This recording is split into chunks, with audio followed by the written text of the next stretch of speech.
Assalamualaikum warahmatullahi wabarakatuh. Eh, Perkenalkan, nama saya Johansah dari Prodi Pendidikan Sejarah.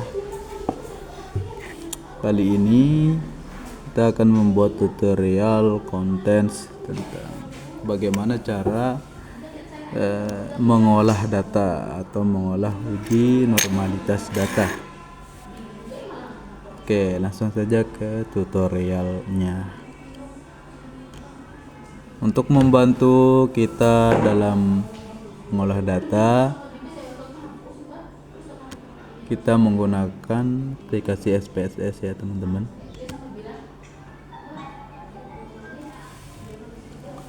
Kita buka aplikasinya dulu.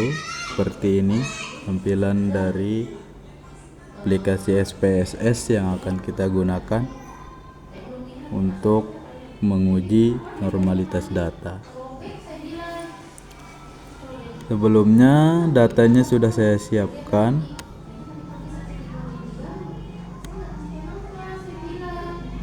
Data yang mau saya uji, data dari proposal teman kita yang namanya Fazriatun, dengan judul skripsinya pengaruh model kooperatif TGT, Teams Game Turnamen Bertautan Media Kartu Gambar dalam meningkatkan kemampuan kognitif siswa pada muatan IPA kelas 4 SD tahun pelajaran 2023 ya.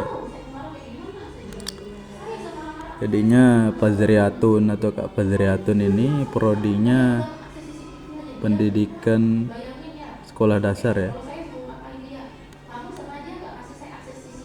Baik. Cara pertama kita masuk ke aplikasi SPSS-nya. Kita masuk ke variable view. Nah, di sini karena ada dua data ya teman-teman, perlu diperhatikan ada dua data yang akan kita olah, data pretest sama posttest. Sini kita tulis di kolom pertama ini pretest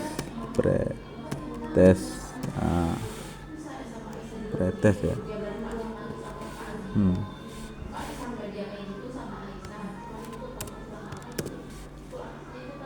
Oke.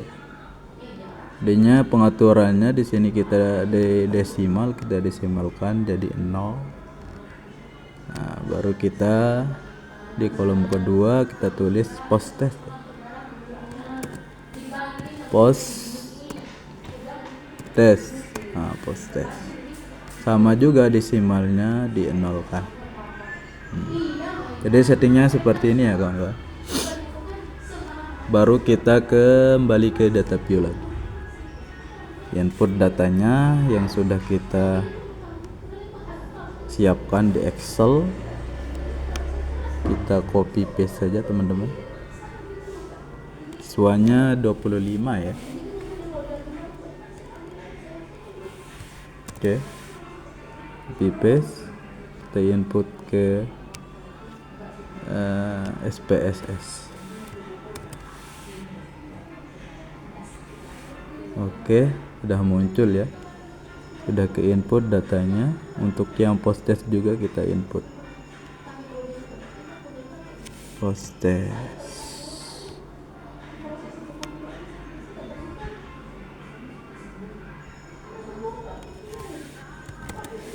Copy saja,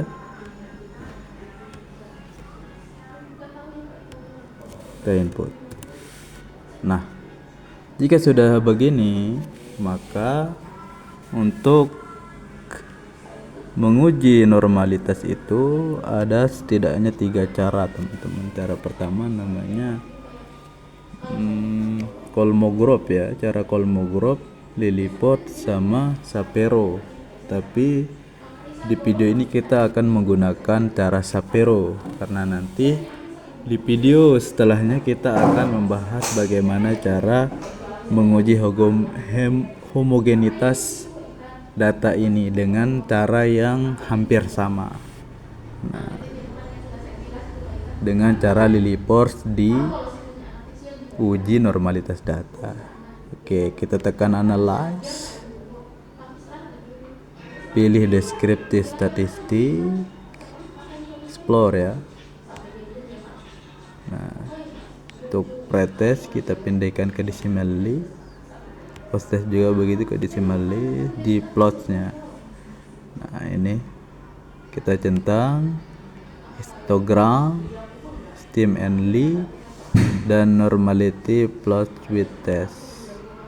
Baru kita continue, botnya ditekan, kalau memang belum tertekan ya, baru kita klik OK. Nah, maka datanya akan muncul di sini ya teman-teman. Nah, deskriptif kita pakai cari reports ya.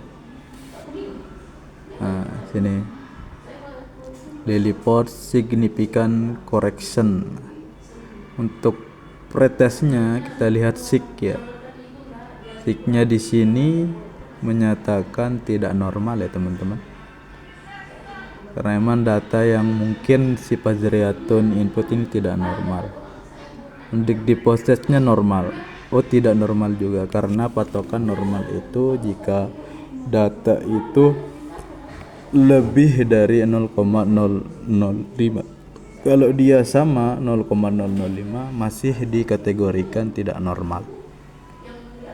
Apalagi kurang seperti ini misalkan 0,002.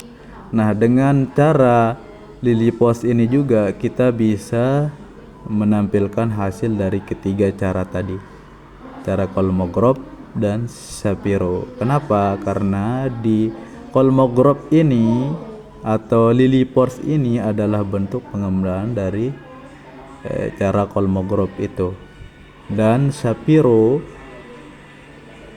juga bisa ditampilkan di sini karena Shapiro ini berdiri sendiri dia. Itu makanya data di sini berlainan ya teman-teman. Baik Kolmogorov, Lilliput, Shapiro di sini mengatakan bahwa data yang dihasilkan oleh Pazeriatun, teman kita Pazeriatun, dinyatakan tidak normal ya. Baik, mungkin sekian saja dulu tutorial uji normalitas data. Cukup mudah ya teman-teman. Assalamualaikum warahmatullahi wabarakatuh. Bismillahirrahmanirrahim. Assalamualaikum warahmatullahi wabarakatuh. Kembali lagi bersama saya Johansa dari Prodi Pendidikan Sejarah ya. Kalau di tugas sebelumnya kita itu diminta untuk menguji normalitas data, maka di video kali ini kita akan membuat tutorial cara mengolah data atau menguji homogenitas data. Masih dengan data yang kemarin ya teman-teman, bisa dilihat data yang sama, proposal milik Pazeriatun. Nah, langsung saja kita ke tutorialnya.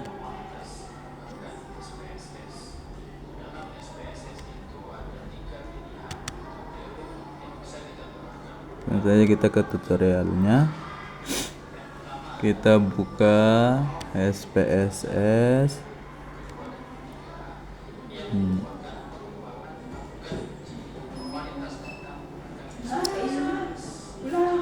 Waalaikumsalam.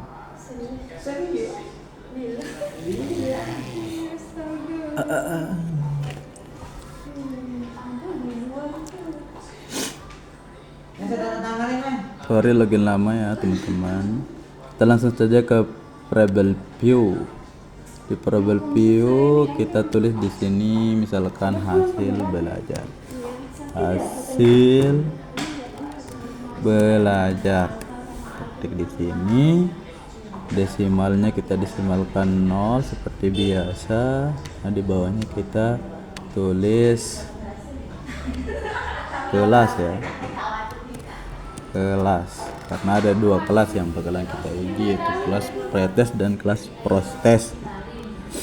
Desimalnya juga kita nolkan seperti biasa, tapi di sini letak bedanya di value-nya.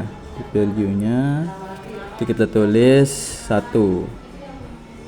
Di sini di situ 1, di labelnya kita tulis pretest untuk kelas pretest. Oke, kita add di sini. Terus di sini kita tulis 2 untuk kelas post test. Nah,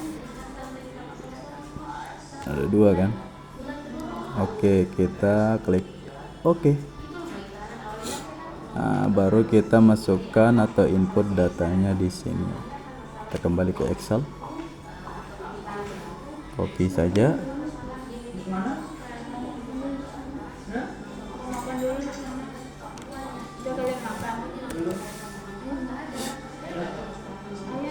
What is this?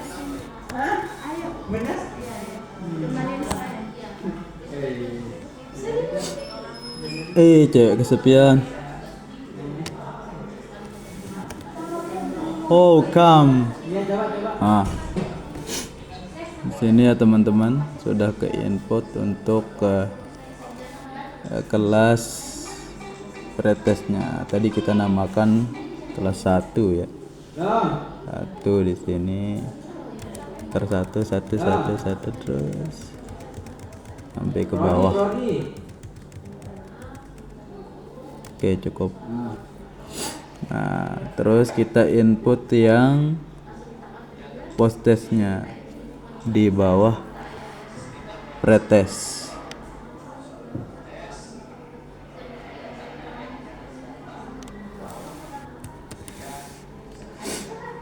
Kita copas saja, kita pindahkan ke sini. Oke, kita copy saja, kita anggap ini kelas 2. Nah, karena kita setting tadi di kelas 2 ya, untuk yang post testnya 2, kelas 2. Oke, pertama kita akan ke analyze ya, karena kita itu akan menggunakan cara deskriptif statistik di sini ya. Klik deskriptif statistik, terus pilih export. Dan hasil belajar kita pindahkan ke dependent list, terus kelasnya baru kita pindahkan ke faktor list. Oke, jangan lupa ke portnya ya. Nah, di sini kita klik power estimation. Oke, baru kita continue. Pastikan bosnya keklik, baru kita tekan oke. Maka muncullah hasilnya di sini. Uji homogenitas data ya, dengan cara deskriptif statistik ya,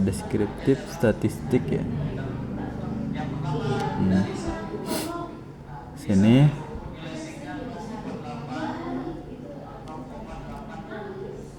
pretest mainnya ya, 6,45 atau lebih besar dari 0,05. Pretestnya juga sama, minnya lebih besar dari 0,05. Jadinya datanya normal ya. Nah, kita lihat signya di sini, based on mean. Nah, ini sebenarnya yang menjadi hasilnya, based on mean 0,04. Oh, ini menandakan kalau datanya itu enggak normal ya teman-teman.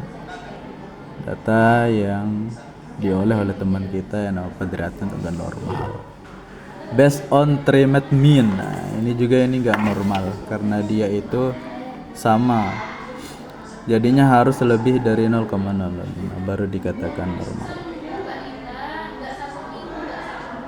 Demikian tutorial dari saya.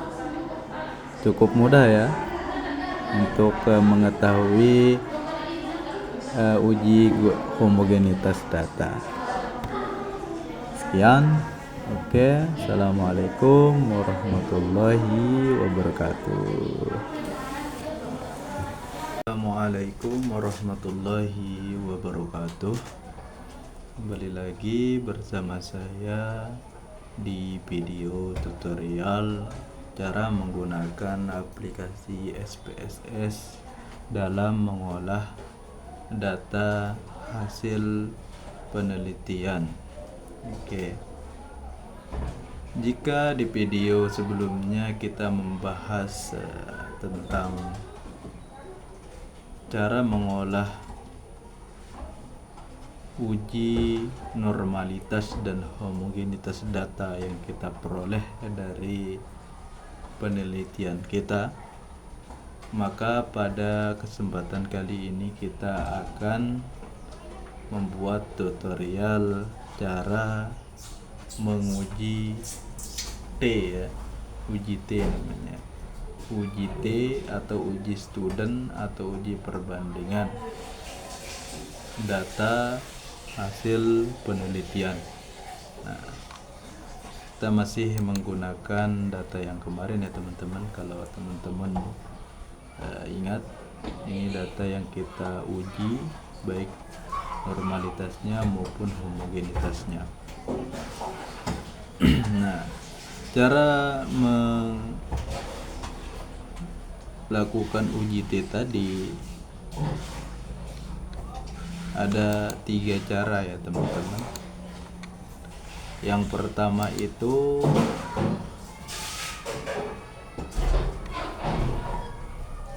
one sample test ya.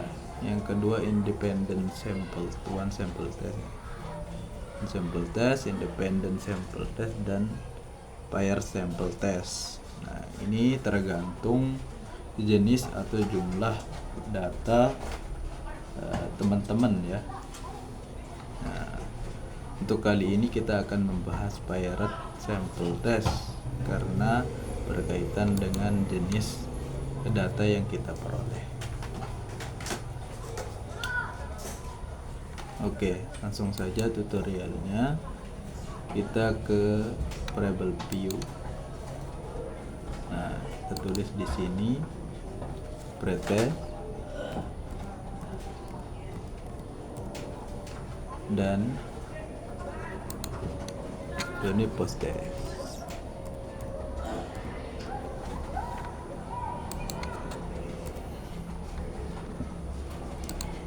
Dari desimalnya kita nolkan seperti biasa. Nah, di pengaturan seperti ini ya teman-teman. Baru kita kembali ke data view. Kita input datanya ke sini.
Nah, ini datanya sudah ke input ya teman-teman. Langkah selanjutnya kita klik analyze, kita klik conference mean, dan kita pakai cara yang paired sample test. Untuk pretest kita masukkan ke variabel pertama ya, dan posttest ke variabel kedua. Yang penting itu di option sini kita klik. Nah ini ya 95, harus 95 karena patokan signifikan dari data kita itu nanti 0,05 atau 5% ya teman-teman. Nah jangan lupa ini klik, terus kita continue, baru kita oke. Keluar hasilnya. Ini hasilnya teman-teman. Nilai rata-ratanya berbeda ya antara pretest dan posttest. Juga ini pair sampel korelasi. Nah ini korelasinya ya. Dan ini yang paling penting teman-teman, pair sampel test hasil dari tes D kita. Nilai signifikannya kita lihat. Nah ini jadi catatannya teman-teman, jika nilai signifikan kita itu kurang dari 5% atau kurang dari 0,05, maka itu menandakan kalau data kita ini ada perbedaan ya, ada perbedaan. Dan jika lebih dari 0,05 atau 5%, maka data kita dianggap tidak ada perbedaan ya. Tapi di sini ada perbedaan. Nilai dari rata-rata juga beda, nilai signifikannya juga beda. Nah sekian tutorial uji T dengan cara pair sample test dari saya. Sekian, assalamualaikum warahmatullahi wabarakatuh.